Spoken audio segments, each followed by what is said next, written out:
do, ladies and gentlemen of the world. This is Hollywood. Tonight, the Canadian Red Cross, in association with the Canadian Broadcasting Corporation and the Mutual Network of the United States, appeals again to the people of Canada and the world who have given so generously, so wholeheartedly in the past. Assembled here in one of the huge Warner Brothers sound stages before an audience of 3,000 people are many leading Canadian and British motion picture stars who are contributing their entertainment. But first we take you to Ottawa, the capital city of Canada, for a message from the Prime Minister, the Right Honorable W.L. Mackenzie King, who has graciously consented to officially open this gala broadcast.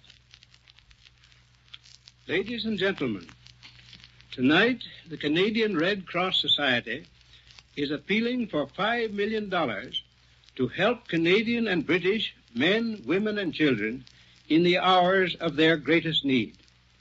Assisting the Society in its appeal, Canadian and British artists, whose names are among the greatest in the entertainment world, are making a free will offering of their exceptional gifts.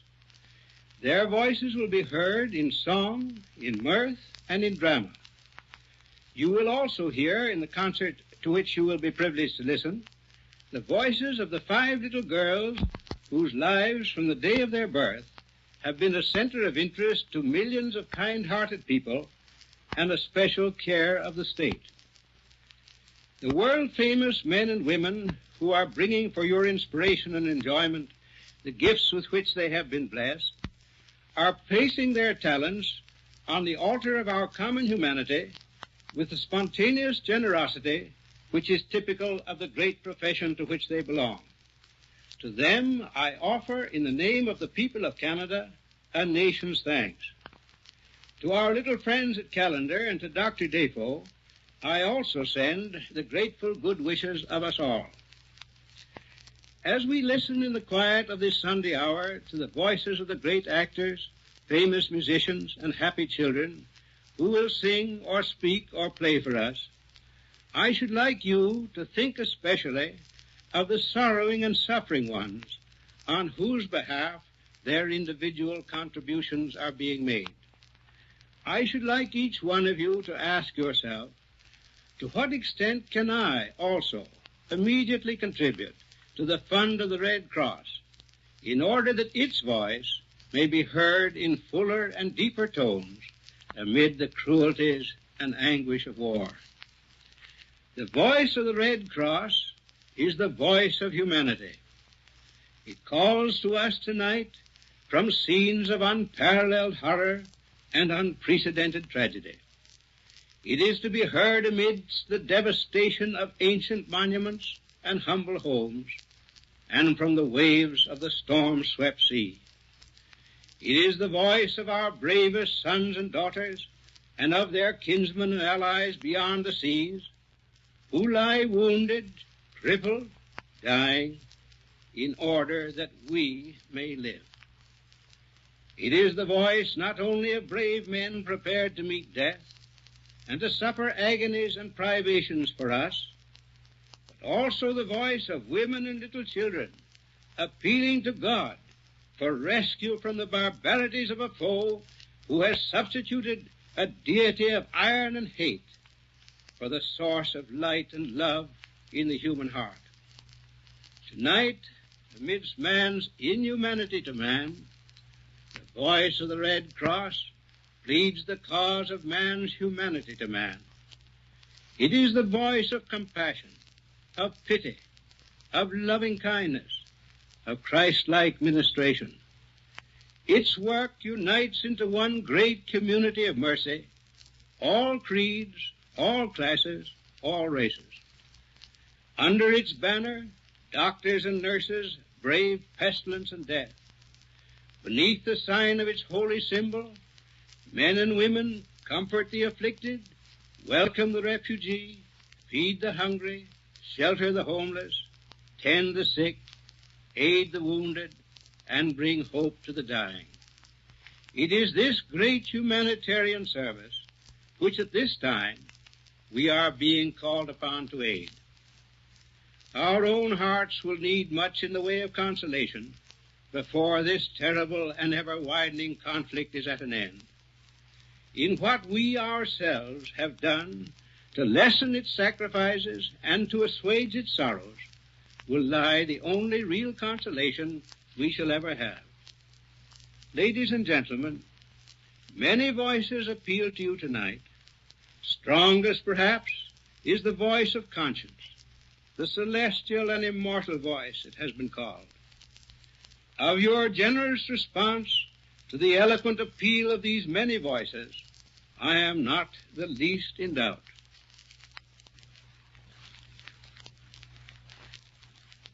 You have heard the opening message from the Prime Minister of Canada, the Right Honorable W.L. Mackenzie King. Hello, Canada. This is Alan Mowbray speaking from Hollywood and sending greetings to all of you from all of us. Hello, Canada. Voici Alan Mowbray, qui vous parle de Hollywood et qui vous envoie les félicitations de tout le monde ici aux voisins du Canada. On this program will be heard the Dionne Quintuplets, Marie, Yvonne, Cecile, Emily, Annette with Dr. Alan Roy Defoe. Also Binny Barnes, Freddie Bartholomew, Madeline Carroll, Ronald Coleman, Reginald Gardner, Maxine Gray, Sir Cedric Hardwick, Gloria Jean, Jean Lockhart, June Lockhart, Vivian Lee, Lawrence Olivier, Herbert Marshall, Anna Neagle, Ann Jamison, Merle Oberon, Mary Pickford, Betty Jane Rhodes, George Sanders, C. Aubrey Smith, and the musical director, Dave Rose, and Alan Mowbray is your master of ceremonies. I will begin our part of this program with the story of a Britisher who was here in Hollywood. He was a good aviator, but he needed funds to return to England. So he wrote a song and sold that song for Gloria Jean's new picture. And with the money he received, he went back to England and is now flying with the Royal Air Force. His name, Vivian Ellis. His song, What Did We Learn in School, will now be sung by Gloria Jean, assisted as she was in the picture by the Madeline Kiddies and Charles Previn's Orchestra. What did we learn at school? Learn at school. Learn at school. What did we learn at school? We didn't learn a thing. Give a rum, rum, and a sing, boom, sing. They sat us on a stool. Our seats were warm, but our feet were cool. And didn't play the fool. We didn't learn a thing. Give a rum, rum, and a sing, boom, sing. They taught us mathematics. Yeah. Mathematics. Yeah. Grammatics. Yeah. They taught us from the classics, but they didn't teach us swing. No, they didn't teach us swing. No, they didn't teach us swing. What did we learn at school? Learn at school. Learn at school. What did we learn at school? We didn't learn a thing at school. We didn't learn a thing at school. We didn't learn a thing at school. We didn't learn a thing, didn't learn a thing. Learn a thing at school, learn a thing at school. Did we learn ra-da-ra-da? Why do now hurt for no, no. We didn't learn a thing at school. Whoa.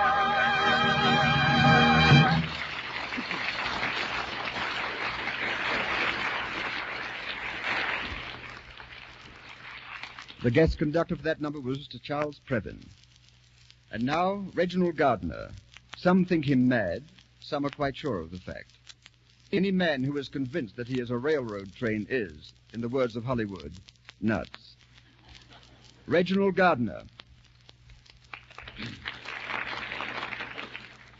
Ladies and gentlemen, when any one of you has been ill and you're lying in bed, you look around your bedroom, you'll notice all kinds of objects that you've lived with all your life, but just because you're ill, they all assume terrifying and jeering shapes. For instance, you've probably got a flowered border around the top of your wallpaper, which goes like this. All around the wall, and you suddenly find one bit that goes, and you don't know why. That merely goes to point out that all these inanimate objects are actually alive. Now, the most alive thing I've ever seen is a railroad engine. Not only is it alive, but it's livid, furious. It loathes humanity.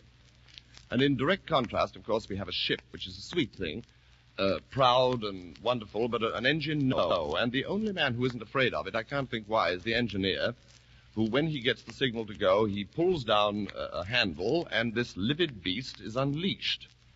Like this.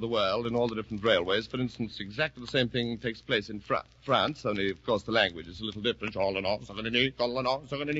much the same thing. And speaking of France, the first time I ever went there, I arrived at Calais, and as soon as I got off the boat, I got my first glimpse of a French engine. I cowered away from this enormous beast. It was much bigger than any engine I'd ever seen before, and it seemed to me to be so terrifically masculine, and yet as it started on its journey for Paris, all it managed to summon up was... which seems a little ridiculous to me. Well, now, by way of ending this nonsense, I'd like to tell you the one thing that an engine loathes more than anything else, and that is another engine coming in the opposite direction. You've probably settled down quite calmly, having got used to diddle-a-dom, diddle-a-da, and all the other horrid noises, when suddenly this furious thing bursts upon you, nearly knocks you on the carriage floor, and it goes like this. Diddle-a-da, diddle-a-dee, diddle-a-da, diddle-a-da, zzz-ya, hallada, hallada, hallada, hallada, hallada, hallada, hallada, hallada, hallada, diddle-a-da, diddle-a-dee, but it's very silly. It's nothing to do with that.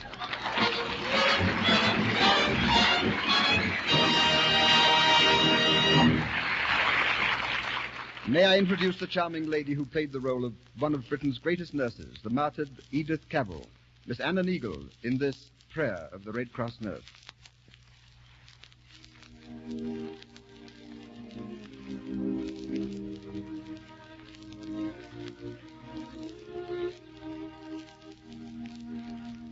Dear Lord, let me have these things from all men, for all men. Let me have compassion, and let pity be made of more than words. Let me have charity, not for myself, but that I may help others.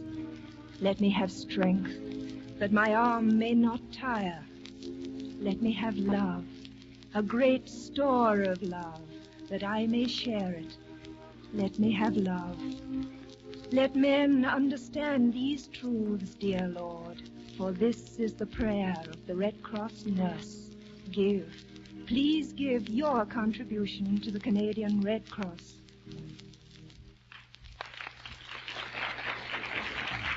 Thank you, Anna Neagle. May I urge all Canadians to send their contributions direct to the Canadian Red Cross at Toronto, Ontario. And to any friends in the United States who wish to help this worthy cause, will you send your contributions to Alan Mowbray, British War Relief, Ambassador Hotel, Los Angeles, California, and we will forward it to you with the Canadian Red Cross. The Western Union have graciously consented to cooperate by collecting and delivering all contributions at greatly reduced rates.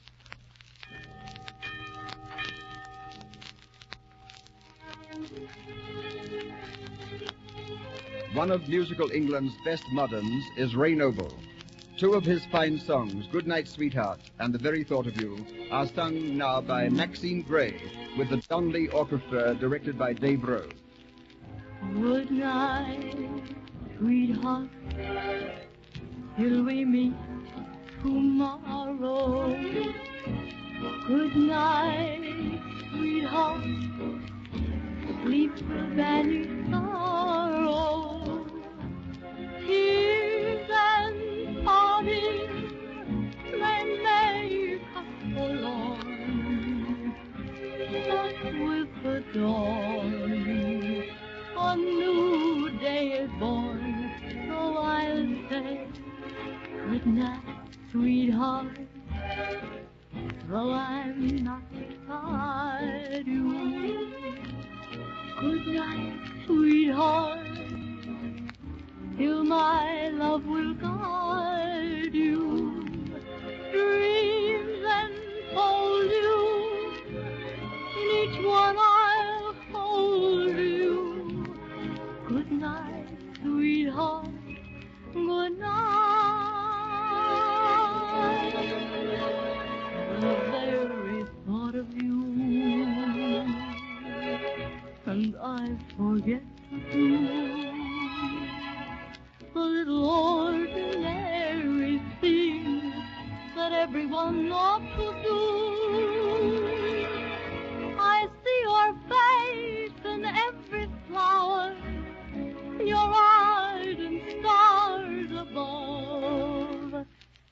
just the thought of you, the very thought of you.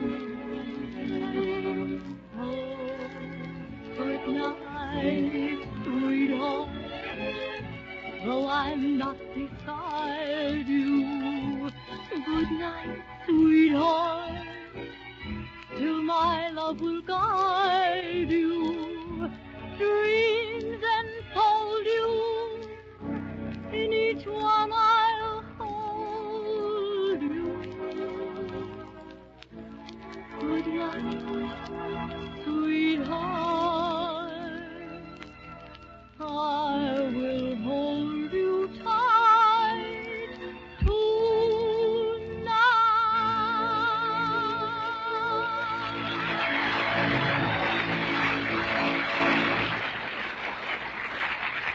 There is an orchestra, directed by Dave Rose, about to play the Westminster Movement from the London Suite. There is a town, London. There is a man, about to reminisce of London, portrayed by Mr. Herbert Marshall.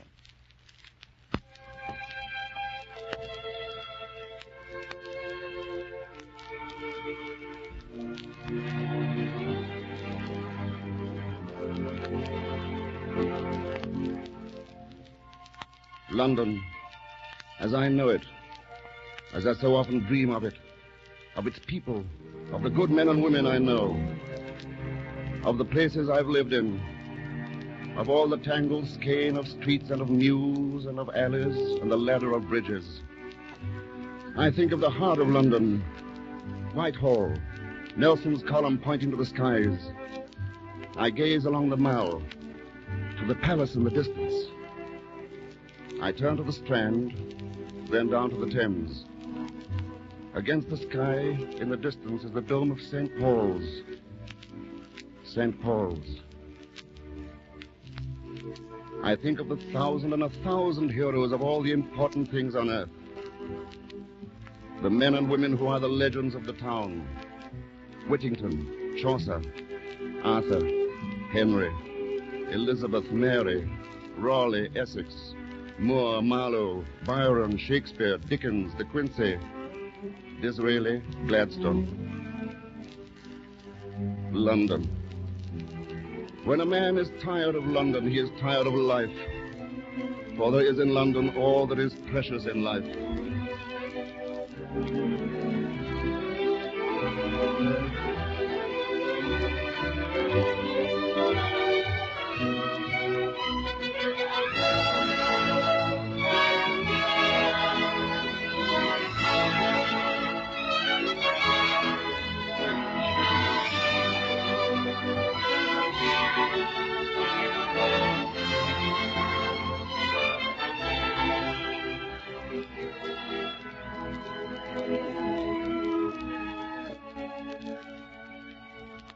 The Thames glides at its own sweet will, a thing as steadfast as the scene, the accompaniment, the still music of humanity.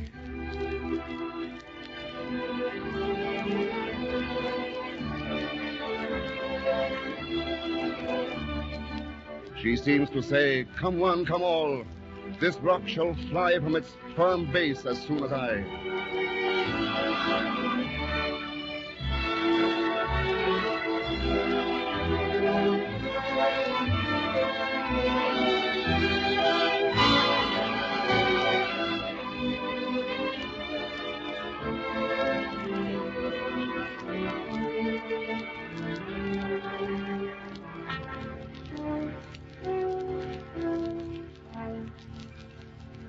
O England, long, long may it be ere the sun of thy glory sink beneath the wave of darkness. Though gloomy and portentous clouds are gathering around thee, still may it please the Almighty to disperse them, and to grant thee a futurity longer in duration and brighter in renown than thy past.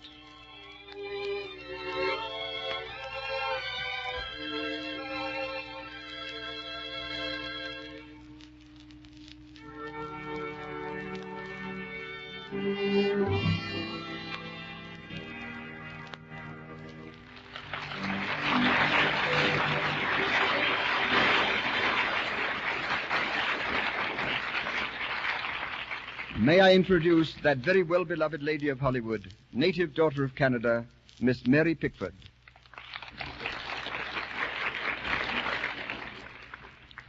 Across the thousands of miles that separate us here in Hollywood from the screaming, roaring holocaust of war in Europe, one tiny sound comes to my ears, bringing back again and again the words of one of Britain's greatest women, Elizabeth Barrett Browning.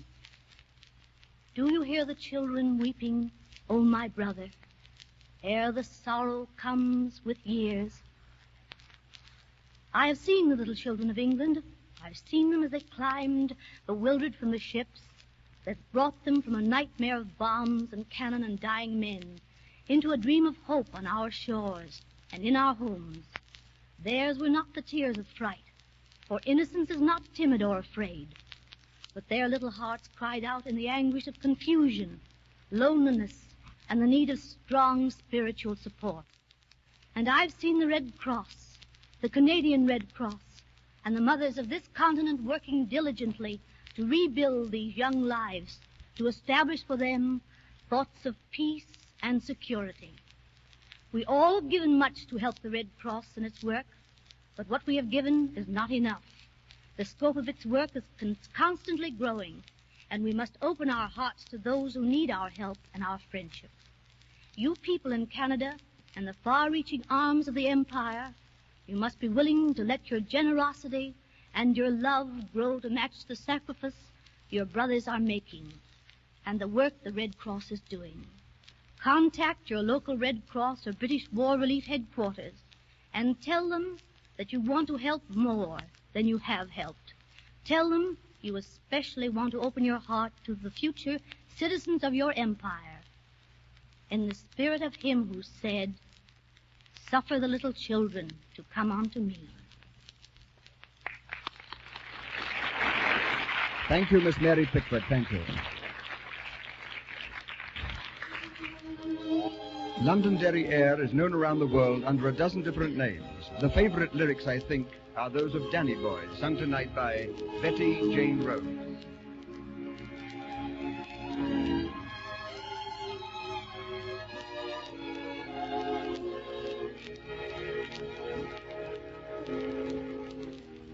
Oh, Danny boy, the pipes are calling from glen to glen and down the mountainside.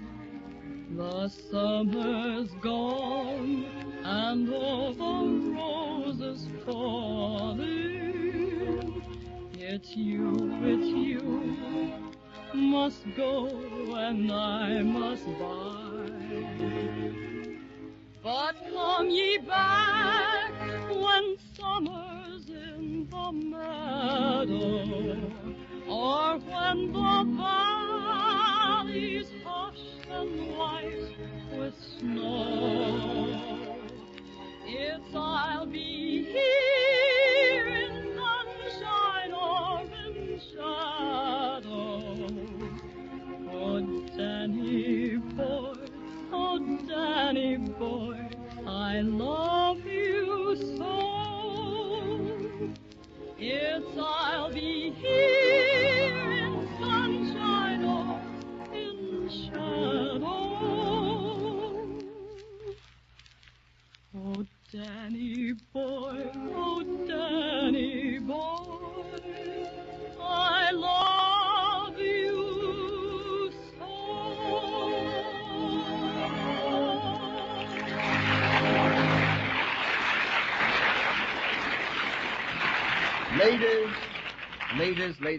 Ladies, the Dionne Quintuplets, Emily, Annette, Marie, Yvonne, Cecile. Ladies and gentlemen of the world, it is a most particular and precious privilege to introduce the Dionne Quintuplets and their best friend, Dr. Alan Roy Defoe. We take you to Callender, Ontario. Greetings from Quintuplet land.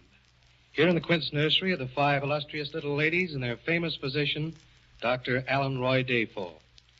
Before introducing the children, Dr. Defoe has a word for you. Dr. Defoe. Ladies and gentlemen, We here in the nursery are very proud to associate with those taking part in helping the Canadian Red Cross and their worthy cause. And I feel as a doctor it is my duty to thank the artists in Hollywood for their generous contributions of time and talent to the Red Cross, who, as we all know so well, are not dictated by boundaries, creed, or time in helping mankind in the hour of his need. Here in the North over 6 years ago, when 5 little girls came to the world, their first visitor was a Red Cross nurse. And for the first year, 2 Red Cross nurses watched over them day and night to see that their every need was answered. Their assistance was invaluable. And there are many more incidents in connection with the Red Cross which have happened here in the North, which I would like to tell you about, but time will not permit. And now that this world of ours is full of strife again, the Red Cross call is to you and I to help. Details I know are not necessary. We are all familiar with the facts. Action, I think, best expresses the problem at hand. Now, as a contribution to this program here, are the Quints to sing a medley for you.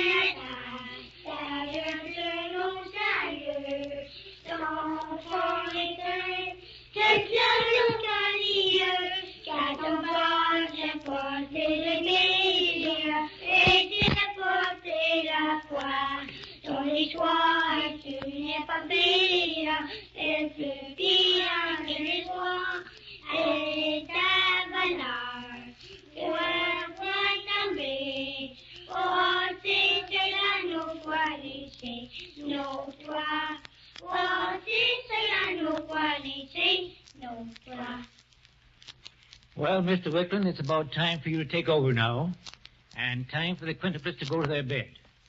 But not with cotton in their ears, or anxious nurses watching for bombers overhead. Theirs will be a sound sleep, for no bombs will be dropped here tonight. Let's keep it that way. Good night.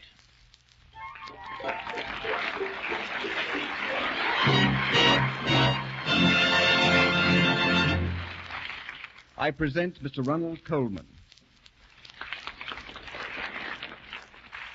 To Britain, thou hast powers that will work for thee, air, earth, and skies. There's not a breathing of the common wind that will forget thee. Thou hast great allies. Thy friends are exaltations, agonies, and love, and man's unconquerable mind.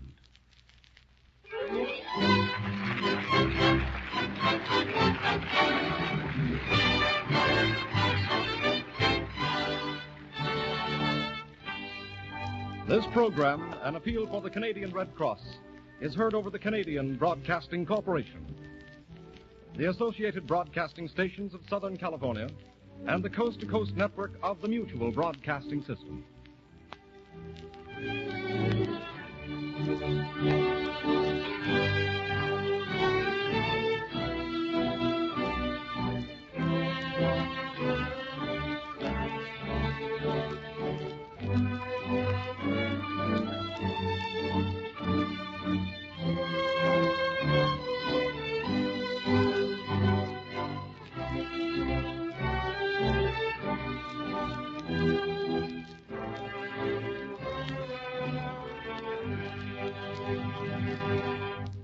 This is the Canadian Red Cross emergency appeal coming to you from Hollywood, where many stars, members of the British and Canadian cinema colony, are entertaining you.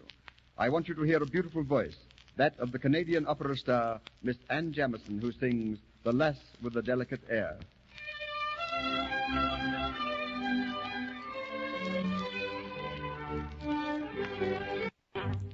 This is the Canadian Red Cross emergency appeal coming to you from Hollywood, where many stars, members of the British and Canadian cinema colony, are entertaining you. I want you to hear a beautiful voice, that of the Canadian opera star, Miss Anne Jamison, who sings The Lass with the Delicate Air.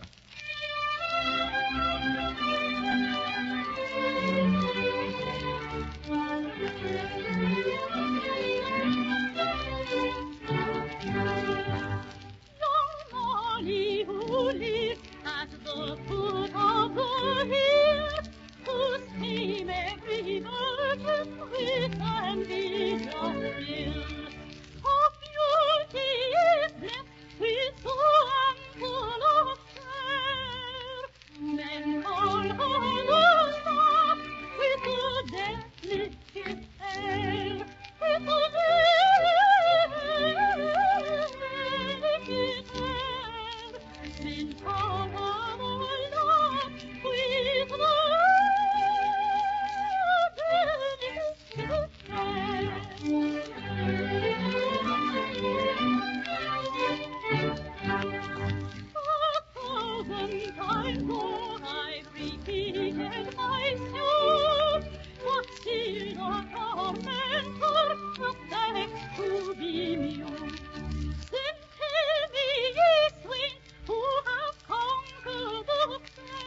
And now, Miss Madeline Carroll. My mother, who at this moment, like countless other British citizens, is gallantly fighting the Battle of Britain from a damp little air raid shelter somewhere in Kent, always used to say to me, Madeline, before asking for things, always thank for what you have already received. That's not a difficult thing for me to do tonight, for my heart is very deeply moved by what the American people have already done for Britain, and for the fact that the giving has been done out of understanding rather than out of charity. What America thinks is deeply personal to me, because I've worked side by side with American young people and have learned to know and appreciate them. And what, deep down in their hearts, they feel about England is, I think, very truly expressed in an editorial which appeared recently in the New York Times. As you hear it, I think you will read into it as I did, complete understanding of what the people of Britain are really fighting for, a way of life which is also yours. It was written this July when Hitler decreed total destruction for England, and Lord Halifax answered that England would defend herself. It is called 12 o'clock. It is 12 o'clock in London. Hitler has spoken and Lord Halifax has replied. There is no more to be said. Or is there? Is the tongue of Chaucer, of Shakespeare, of Milton, of the King James translation of the Scriptures, of Keats, of Shelley, to be hereafter in the British Isles the dialect of an enslaved race? Let us try to see clearly. We have to look back a good many centuries to find the beginnings of English liberty. We see it as a rough and obstinate growth, heaving the rich soil under the oaks of lordly estates, breaking out in Wat Tyler's time, and in Cromwell's, and in the day of the Second James, forcing through the Reform Act, never perfected, never giving up. We see the spread of democracy and of empire side by side, confused and turbulent. But we see democracy ever marching on. It is 12 o'clock in London. Not 12 o'clock for the old dominion over palm and pine. 12 o'clock for the common people of England, out of whom England's greatest souls have always come. 12 o'clock for all that they are and have been, for all those things which make life worth living for free men. 12 o'clock. And the wisest prophet in Christendom cannot say what is to come. The old towns of Britain, the hills and cliffs and shores and meadows rich with history, the homes and lives of 45 million people, the great British traditions of human worth and dignity, the folk sayings, the deep wisdom and long-suffering hopes of a race, these, not being pleasing to Hitler, are condemned. We know little, and for a time shall know little of this unparalleled spectacle of the nation rising as by a single impulse to defend this blessed plot, this earth, this realm, this England. From our own shores we cannot see the shadow over ancient gardens, over houses hoary with age, over the graves of poets and philosophers and the tombs of the martyrs. We know only that one of the green and lovely oases of civilization in the wilderness of man's time on earth is foully threatened, and that the whole world forevermore will be poorer if it falls. Words falter. There are no phrases for the obscene ambition that attacks, for the magnificent mobilization of a people that defends, unshaken and unafraid. We can only pray that soon the time will come when the vultures no longer defile the British skies, and the cry goes out from John O'Groats to Land's End, 12 o'clock and all's well.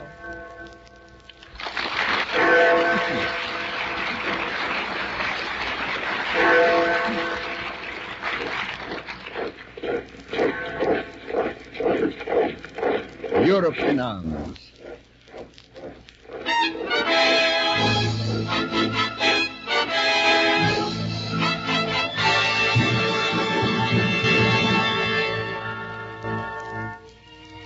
In England today, the great city of London is locked in a death struggle. The jaws of the bulldog are sunk deep in the throat of aggression. And as the struggle goes on, the inhabitants of London face, unflinchingly, the most violent onslaught known in the history of the human race. we present a story of London today entitled This Other Eden, written by Jean Lockhart. The characters as they appear are an air raid warden played by Jean Lockhart, Mr. Boggs by Sir Cedric Hardwicke, Mrs. Boggs by Miss Billy Barnes, Mr. Mannering by George Sanders, Alan Barclay by Freddie Bartholomew, and his younger sister Marjorie played by June Lockhart. The scene is a section of an underground shelter during an air raid. Mr. and Mrs. Boggs are just entering the shelter. Here we are, Mr. Boggs. Thank you, Warden. Hurry up, Matilda. What for? Yes, you'll get what for if you don't. Mind the step, down you go. Here we are, old girl. Sit down and rest yourself. Have you got the tea things, Herbert? Yes, here they are. Put them in the corner. Right, there you are. I hope you didn't forget the sugar this time. Of course I didn't. You got your newspaper? Yes, here it is. There now. Now, isn't that nice? We're all comfy. I do like getting down here first, don't you? You get a much better seat. Much better seat. You talk as if you were seeing a show at the Palladium. No, but we might as well be comfy. Now, where's my knitting? It's underneath the teapot in the basket. Oh, yeah. Here it is. Any news in the paper? I'll have a look. Oh, that's bad. What is it? Bradshaw's out. Looks like Essex will win the match. Oh, you and your cricket. What else? Well, there's an article here about what we're fighting for, and it's the future of democracy, and it's at stake, see? What for? What do you mean, what for? So people like you and me can be free, see? Yeah, I see. So a man like me can do what he likes, see? So I can come home when I like, see? And go to the pub when I like, see? I see. And can I come home when I like? That's different. That's entirely different. Can I tell you when to get your own supper when I like? That's got nothing to do with it. I'm talking about democracy, not about getting married. Yeah. I thought there was a catch in it someplace. A man's home is his castle. He's lord of all he surveys. Lord of all he surveys? That's what I said. That reminds me, did you pay the rent this morning? Now, there's no need to be sarcastic. Mind the step going down, please. Oh, why, it's you, Mr. Mannering. Good afternoon, Mr. Mannering. Oh, how are you, Mrs. Boggs? And Mr. Boggs? Good day, sir. You're quite late this time, aren't you? Yes, I was attending a christening. A christening? Well, what do you know? That's nice. I see you brought your book again with you. Oh, yes. Well, you ought to be able to finish it in a couple of more raids. That is, if they last long enough. Matilda. Oh, what's the name of it? Is it a mystery story? No, it's called The Dignity of Man. Oh. Well, that's nice, isn't it? Shut up, Matilda. Let Mr. Mannering continue on with his reading. Well, was that trying to be chatty, Herbert? All right, you were. Now get on with your knitting. In you go, youngsters. Mind your head. Thank you, Warden. Come on, sis. Take my hand, Alan. There you are. Watch now. 2 more steps down. There we are. Oh, what a run. I'm out of breath. Sit down here. Thank you. I'm glad we don't have to stand this time. So am I. Any chocolates left? I think so. It's just 2. Here you are. Sure. I wish they'd held off the raid until we saw how the picture finished. Oh, that's quite simple. Robert Donat wins the girl. I know. But I wanted to see him win her. No, it's just as well you didn't. You're much too emotional. Well, Mummy says girls are made that way and we can't help it. Oh, Alan. What's the matter? Look at that man over there. Which one? The one reading the book. He must have been in a hurry to get here. How do you know? He's got his collar on back to front. Shh. He's a clergyman. Oh. I think I'll speak to him. Oh, you wouldn't. Why not? Well, it isn't done. Oh, you're worse than Mother. Times have changed, my girl. That is, for boys they have. We can speak up now. Good afternoon, sir. Good afternoon. Nice, clear weather, sir. Yes, I'm afraid it is. We came into town to see a picture and got caught in the raid. My name's Alan Barclay, and this is my sister, Marjorie. How do you do, sir? How do you do? My name is Mannering. I hope you don't mind my introducing myself. I was just telling my sister that times have changed. People can get to know each other now, and, all that sort of thing. Yes, adversity has its good points. Oh, this is Mr. and Mrs. Boggs, Master and Miss Barclay. Pleased to meet you, my lad. You too, miss. How do you do, I'm sure. How do you do? How do you do, Mrs. Boggs? Oh, I'm doing nicely, dearie, thank you, except for a touch of lumbago. I always get lumbago when I don't get me proper sleep. Not that I'm complaining, but you know. That's right, Matilda, that's right. Put a wet blanket on the old proceedings. Well, I was only trying to be a chatty, Herbert. You understand, don't you, dearie? I understand, Mrs. Boggs. Of course you do, bless your sweet face. Alan, where do you live? We live at Kew, sir, but it isn't far from London. No, I've often gone down to Kew. Oh, have you, sir? Our home is just near the gardens. Oh, sir, it's so lovely in lilac time. In lilac time, the perfume of the flowers comes right into our house. That must be lovely, my dear. Mr. Boggs, is that an afternoon paper you have there? It is, my lad. What does that headline say? Here you are, see for yourself. Not very good news, I'm sorry to say. Who's putting a wet blanket on the party now? That'll do, Matilda, that'll do. Oh, I say, this is bad. Mr. Mannering, did you see this headline, sir? About Bradshaw? Yes, sir. Yes, I did. It is a great pity. What is it, Alan? Why, it's Bradshaw. He's the best bat on the Sussex team, and he was bowled out for only 15 runs. Oh, tosh. I thought it was something important. Well, I like that. It is important, sis. But you just don't understand. Does she, Mr. Mannering? Well, let's say it's relatively important. But Bradshaw never seemed to be able to cope with a googly. A googly? What's a googly? Oh, it's a slow ball, silly, with a hop on it. Isn't it, Mr. Mannering? Yes, it was introduced by an Australian bowler some years ago. It caused us a lot of trouble. Oh, you've played cricket. Mannering? Mannering? You aren't not out, Mannering. I'm afraid they did call me that sometimes. Oh, I say, Mr. Boggs, did you hear that? Oh, I did that. Not out Mannering. Oh, many's the time I've seen the reverend gentleman score a century and more. Thank you, Boggs. Oh, please, Mr. Mannering, could you give me a little advice about playing the game? Sort of a little tip?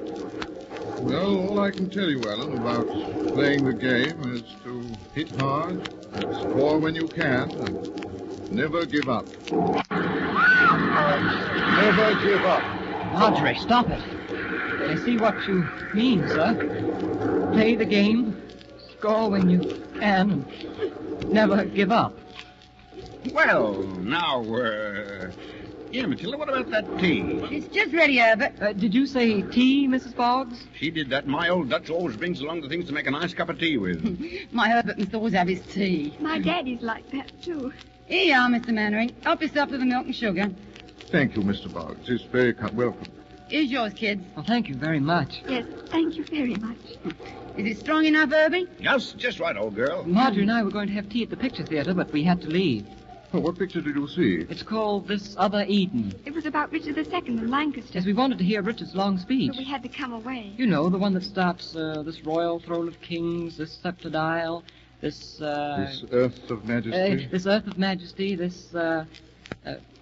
I don't know it, really. This earth of majesty, this seat of Mars.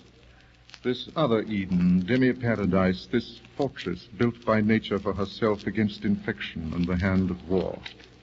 This happy breed of men, this little world, this precious stone set in a silver sea which serves it in the office of a wall, or as a moat defensive to a house against the envy of less happier lands.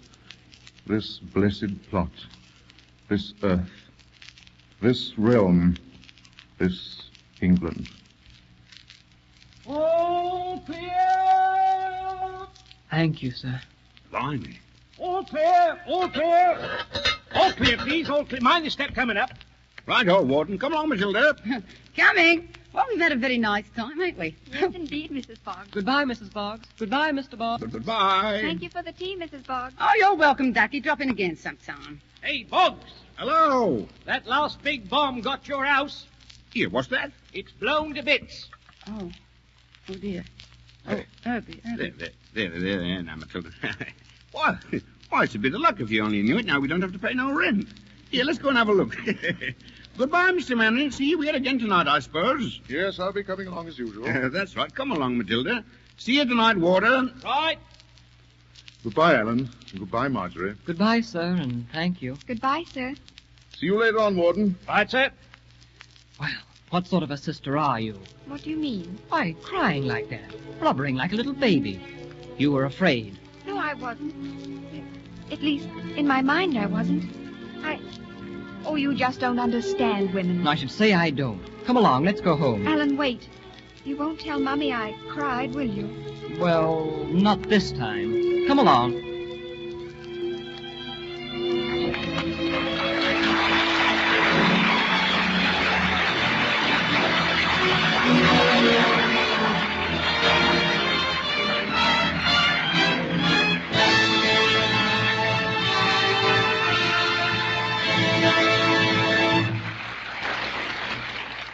After every rainstorm, a rainbow appears. That's the philosophy and the title of this song by young Gloria Jean.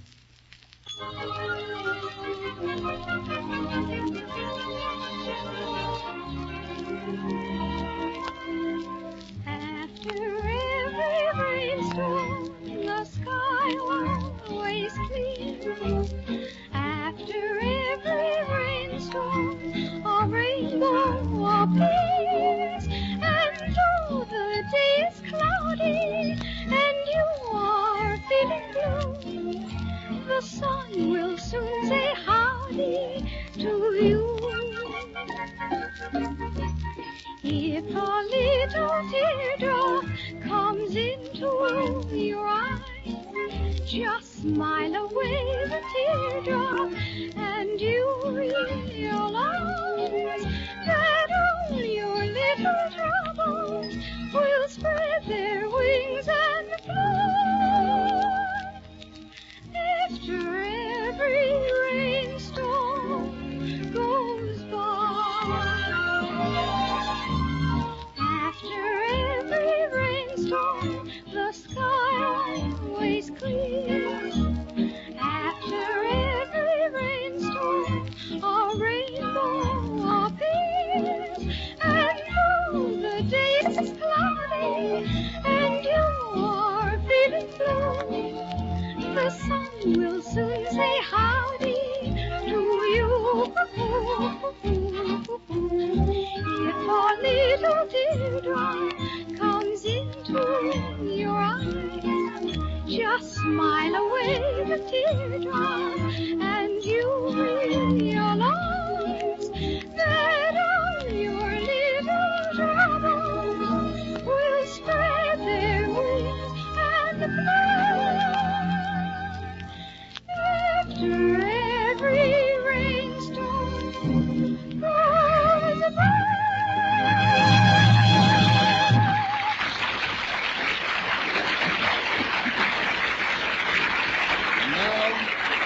I give you the Dean of the British Colony in Hollywood, Mr. C. Aubrey Smith.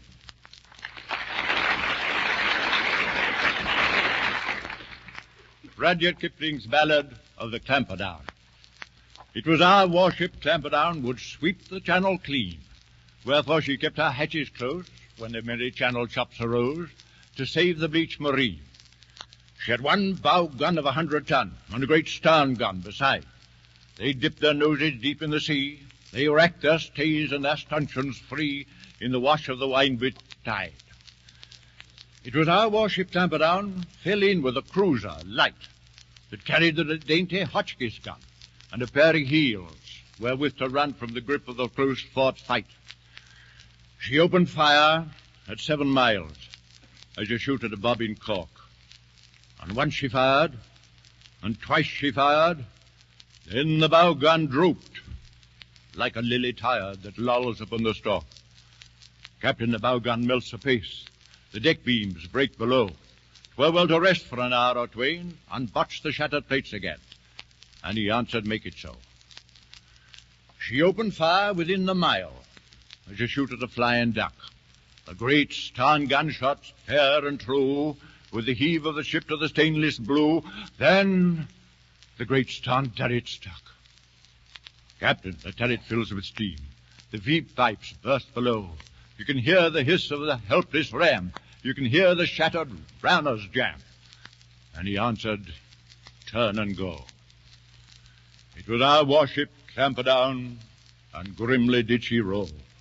Swung out to take the cruiser's fire, as the white whale faces the thresher's ire when they war at the frozen pole.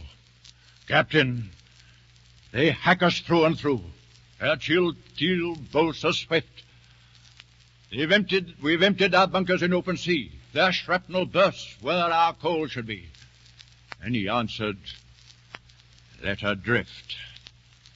It was our warship Clampherdown, swung round upon the tide. Her 2 dumb guns glared south and north. The blood and the bubbling steam ran forth as she ground the cruiser's side. Captain, they cried, the fight is done. They bid you yield your sword. But he answered, grapple her, stern and bow. They've asked for steel, they shall have it now. Our cutlasses on board. It was our warship, Camperdown, spewed up 400 men. The scalded stokers yelped delight as they rolled in the waist and heard the fight stamp o'er their steel-walled pen. They cleared the cruiser end to end, from conning tower to hold. They fought as they fought in Nelson's fleet. They were stripped to the waist, they were bare to the feet, as it was in the days of old. It was the sinking Camperdown, heaved up her battered side, and carried 1,000,000 pounds in steel to the cod and the corpse-fed conger eel and the scour of the Channel tide. It was the crew of the Camperdown stood out to sweep the sea, on a cruiser won from a foreign foe, as it was in the days of long ago, and as it still shall be.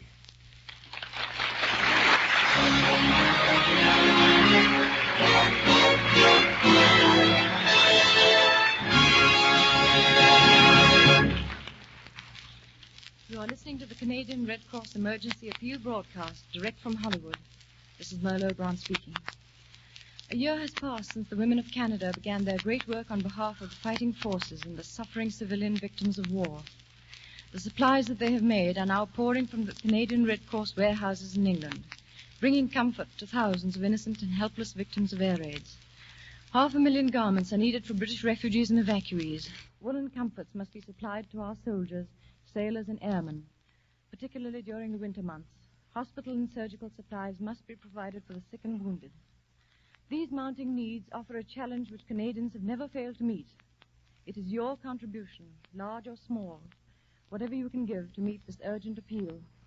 It is your contribution that will help to purchase materials that will be used to keep supplies moving steadily to relieve suffering, to comfort those who are bearing the brunt of the attack.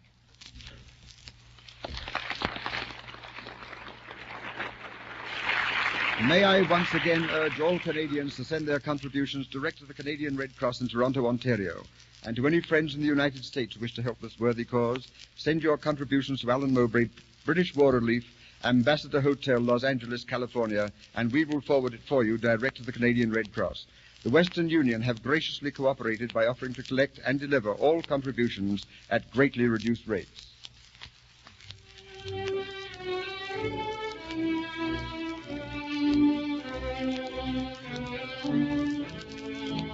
It was centuries ago when man began to capture the spirit of England in words. In Henry V, Shakespeare penned once more unto the breach. These lines, fitting to this day, are read by Mr. Laurence Olivier. In Cavalcade, Noel Coward closes his play with equally fitting lines to be read by Miss Vivian Lee. It is August in the year 1415. The English force is ranged before the gates of Harfleur in France. As it has often been and is today, the English soldiers are outnumbered as they anxiously await the appearance and encouragement of their hero king, Harry V.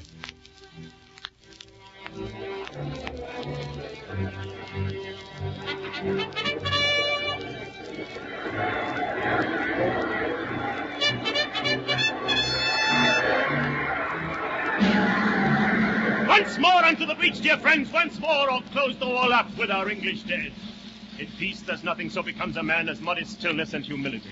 But when the blast of war blows in our ears, then imitate the action of the tiger. Stiffen the sinews, summon up the blood, disguise fair nature with hard-favored rage. Then lend the eye a terrible aspect, let it pry through the portage of the head like the brass cannon. Let the brow overwhelm it as fearfully as doth a galled rock, or hang and jutty his confounded face, swilled with a wild and wasteful ocean. Now set the teeth and stretch the nostril wide, hold hard the breath and bend up every spirit to his full height. On, you noblest English, whose blood is fed from fathers of war-proof, fathers that, like so many Alexanders, have in these parts from morn till even fought, and sheathed their swords for lack of argument, dishonor not your mothers. Now attest that those whom you called fathers did beget you. Be copy now to men of grosser blood, and teach them how to war. And you, good yeomen, whose limbs were made in England, show us here the mettle of your pasture. Let us swear that you are worth your breeding, which I doubt not, for there is none of you so mean and base that hath not noble lustre in your eyes. I see you stand like greyhounds in the slips, training upon the start. The game's afoot. Follow your spirit, and upon this charge, cry God for Harry, England and St. George!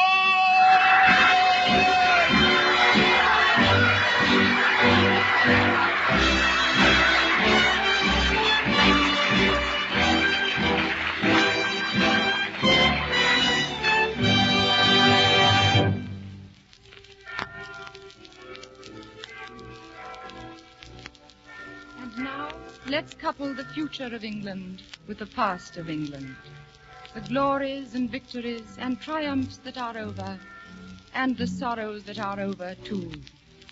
Let us drink to our sons who made part of the pattern, and to our hearts that died with them. Let's drink to the spirit of gallantry and courage that made a strange heaven out of unbelievable hell. And let us drink to the hope that one day this country of ours, which we love so much, will find dignity and greatness and peace again.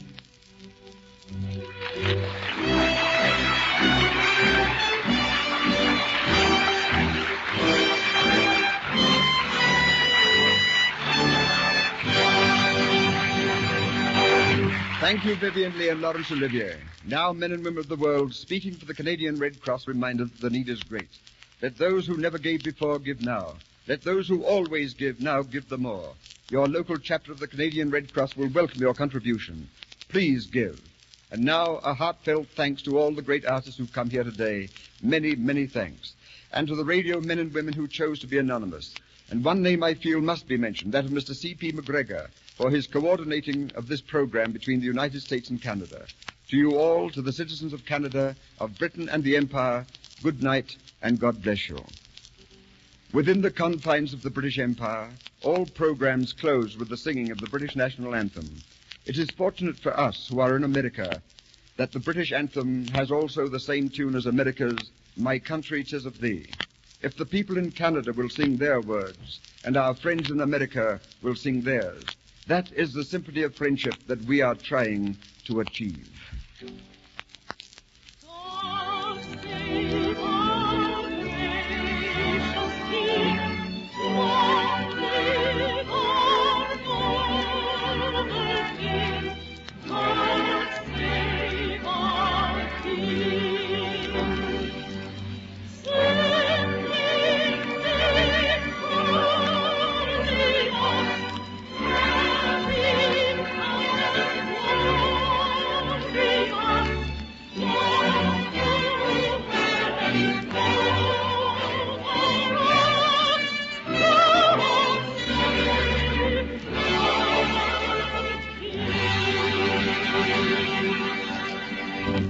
This program originated in Hollywood and was heard over the Canadian Broadcasting Corporation, the Associated Broadcasting Stations of Southern California, and the Mutual Don Lee Broadcasting System.